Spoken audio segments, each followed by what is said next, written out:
खमा गणिसा।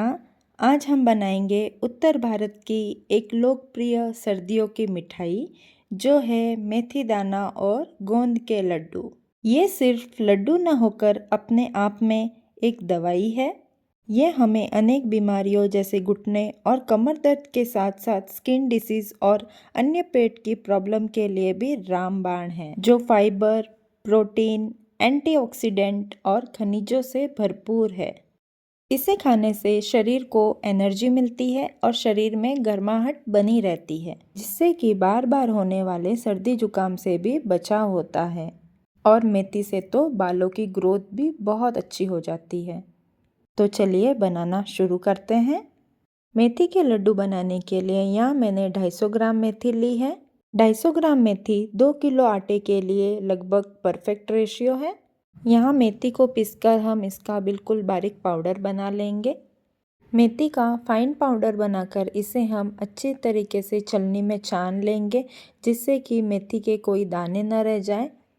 ये देखिए, मेथी का इस तरीके का बारीक पाउडर बना के तैयार कर लेना है। अब यहाँ थोड़ा सा दूध लेंगे। याद रखिए, दूध गुनगुना होना चाहिए, ज़्यादा गर्म भी ना हो।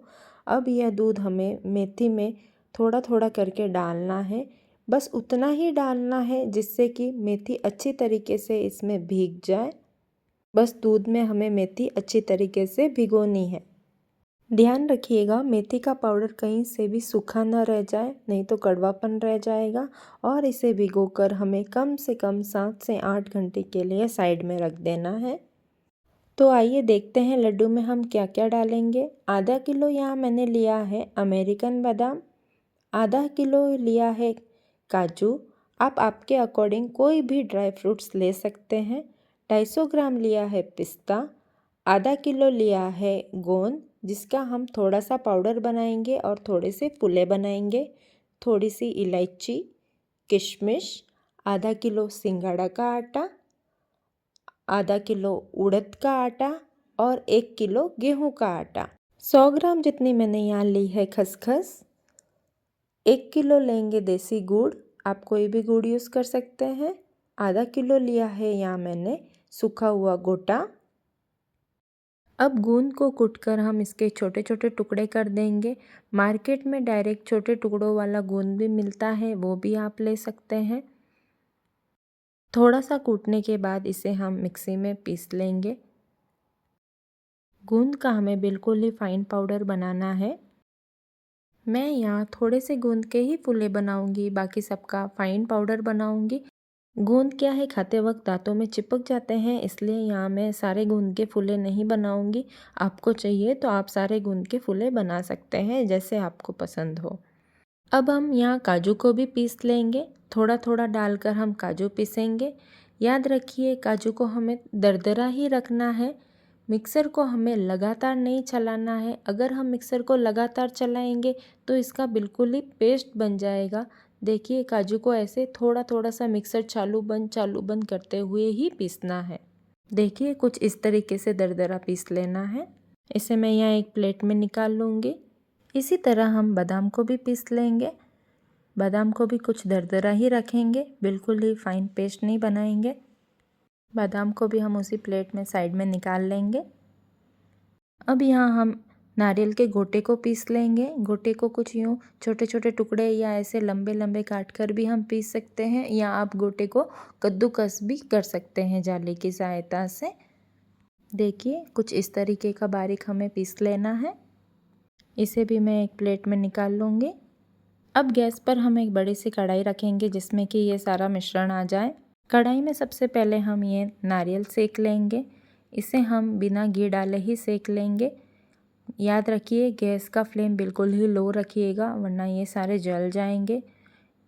कम गैस पर हम इसे हल्का हल्का सेक लेंगे। देखिए, कुछ इस तरह गोल्डन ब्राउन होने तक सेक लेंगे और एक प्लेट में निकाल लेंगे। लड्डू बनाने के लिए यहाँ मैंने देसी घी का यूज़ किया है। आपके पास जो भी घी हो आप उसमें बना सकते हैं।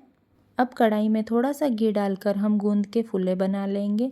गूंद हमें थोड़ा थोड़ा करके ही डालना है, क्योंकि फुले फूलने के बाद बहुत सारे हो जाते हैं तो ये अच्छे से पक नहीं पाएंगे। ये देखिए, हमारे फुले बन गए हैं। इसे मैं एक प्लेट में निकाल लूँगी।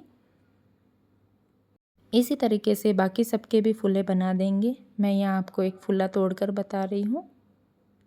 यहाँ मैंने थोड़े से ड्राई फ्रूट्स लिए हैं, काजू, बादाम और पिस्ता। इसे हम ड्राई रोस्ट करेंगे।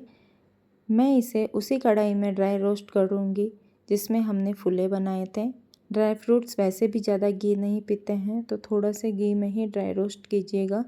इसे हम बस बाइटिंग के लिए ड्राई रोस्ट कर रहे हैं। जब हम लड्डू में मिक्स करेंगे तो ऊपर ऊपर दिखने चाहिए, बस उसी लिए हल्का सा हम इसे ड्राई रोस्ट कर लेंगे और निकाल देंगे। अब इन ड्राई फ्रूट्स को हम मिक्सर जार में डालकर बिल्कुल दरदरा सा पीस लेंगे। देखिए कुछ इस तरीके से खड़ा खड़ा ही पीसेंगे जिससे कि बिल्कुल ड्राई फ्रूट्स दिखे। चलिए तो यहाँ हम आटा सेकना स्टार्ट करते हैं। इसलिए कढ़ाई में थोड़ा सा घी डालेंगे। घी गरम करके हम इसमें डालेंगे उड़द दाल का आटा। उड़द दाल प्रोटीन और आयरन से भरपूर होती है, इसलिए ये शरीर को तुरंत ऊर्जा देती है और थकान दूर करती है। उड़द दाल डायबिटीज़ कंट्रोल करने में भी बहुत ज़्यादा इम्पोर्टेंट रोल प्ले करती है। इसे हम थोड़ा थोड़ा घी डालकर सेक लेंगे। इसी के साथ साथ ही हम सिंघाड़ा का आटा भी मिक्स कर लेंगे। दोनों लगभग आधा आधा किलो है। सिंघाड़ा का आटा ब्लड प्रेशर कंट्रोल करने में मदद करता है और यह हड्डियां भी मजबूत करता है। इसे हमें बिल्कुल ही धीमी आंच पर धीरे धीरे मिक्स करते हुए सेक लेना है। जैसे जैसे इसमें हमें घी की ज़रूरत होगी, इसमें हम थोड़ा थोड़ा घी ऐड कर लेंगे। यहाँ धीमी आंच पर आटे का कलर चेंज होने तक इसे हमें पका लेना है। 15 से 20 मिनट बाद आटे का कलर कुछ इस तरीके से चेंज हो जाएगा और आटे से घी छूटने लग जाएगा। आटे को हमें हल्का सा लाल होने तक पकाना है। ये हमारा उड़द दाल और सिंघाड़े का आटा अच्छी तरीके से सिक चुका है। इसे हम एक प्लेट में निकाल लेंगे। अब इसी कढ़ाई में हम सेक लेंगे गेहूं का आटा। इसलिए हम कढ़ाई में थोड़ा सा घी डाल देंगे। घी गर्म होने के बाद इसमें हम मिक्स कर लेंगे गेहूं का आटा। गेहूं का आटा भी हमें धीमी आंच पर कलर चेंज होने तक अच्छी तरीके से पका लेना है। इसमें भी हमें जैसे जैसे ज़रूरत होगी थोड़ा थोड़ा करके हम घी डालते रहेंगे और ये आटे को अच्छी तरीके से हिलाते हुए पका लेंगे। 15 से 20 मिनट तक आटे का कलर चेंज होने तक इसे हम पका लेंगे, जब तक कि घी अलग ना हो जाए। अब इसी गेहूं के गरम आटे में हम ये गोंद का पाउडर मिक्स कर लेंगे। मिक्स करके इसे भी हम 2 से 3 मिनट के लिए चला लेंगे। गेहूं का आटा गर्म होने के कारण इसमें गोंद का पाउडर अच्छी तरीके से सिक जाएगा। 2 से 3 मिनट अच्छी तरीके से पकाने के बाद इसमें हम मिक्स करेंगे 100 ग्राम लगभग खसखस। ये भी इसी वक्त ऐड करेंगे ताकि ये भी थोड़ी सी इसमें सिक जाए। खसखस डालने के बाद इसमें हम सारे ड्राई फ्रूट्स मिक्स कर लेंगे जो हमने दरदरा पीसा था। काजू, बादाम, नारियल और जो हमने गूंद के फूले बनाए थे वो सब हम इसमें मिक्स कर लेंगे। इन सबको मिक्स करने के बाद हम कम से कम 2 से 3 मिनट के लिए और पका लेंगे। देखिए हमारा सारा मिक्सचर अच्छी तरीके से मिक्स हो चुका है। अब इसी स्टेज पर हम मिक्स करेंगे हमारा सिंघाड़ा और उड़द दाल का आटा जो हमने सेक कर साइड में रखा था। इसे भी हम मिक्स कर लेंगे। अब जो मेथी हमने भिगो के रखी थी उसे हम देख लेंगे। देखिए मेथी में दूध अच्छी तरीके से सोख हो चुका है। मेथी में सारा दूध तो अब्जॉर्ब हो चुका है, लेकिन इसमें थोड़ी सी भी नमी नहीं होनी चाहिए, वरना हमारे लड्डू ज़्यादा दिन तक स्टोर नहीं हो पाएंगे। इसलिए एक पैन में घी डालकर हम ये मेथी के मिक्सचर को अच्छी तरीके से सेक लेंगे।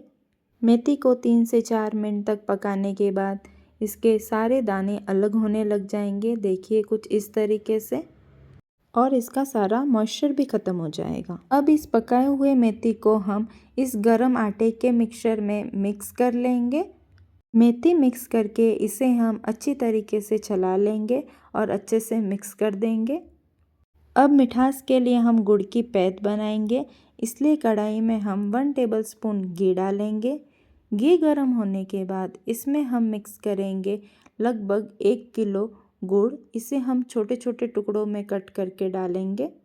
गुड़ को बस मेल्ट करना है, ज़्यादा नहीं पकाना है, वरना लड्डू हार्ड हो सकते हैं। अब इस गुड़ के पैद को हम गरम आटे के मिक्सचर में मिक्स कर लेंगे।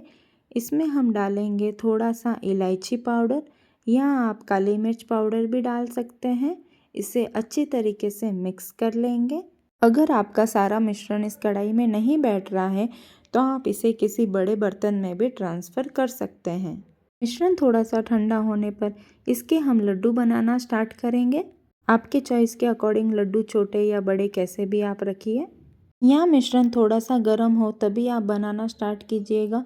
ठंडा होने पर लड्डू अच्छे से बन नहीं पाएंगे और हार्ड हो जाएंगे। ये देखिए, इसी तरीके से हम सारे लड्डू बांध लेंगे। ये देखिए कितने सुंदर हमारे मेथी दाना और गोंद के ताकतवर और सबसे हेल्दी लड्डू तैयार हो गए हैं। आप सर्दियों में ये लड्डू बनाकर ज़रूर खाइएगा, जिससे कि पूरे साल आपको इम्यूनिटी मिलती रहेगी। आपको कहीं भी कुछ समझ ना आया हो तो आप मुझे कमेंट में ज़रूर पूछिएगा। ऐसी हेल्दी और टेस्टी रेसिपी आपको अच्छी लगी हो तो वीडियो को लाइक और शेयर करिएगा। कुकिंग विद दरिया को सब्सक्राइब करना ना भूलें। मुझे कमेंट में ज़रूर बताइएगा कि आपको नेक्स्ट रेसिपी कौन सी चाहिए। Thank you so much.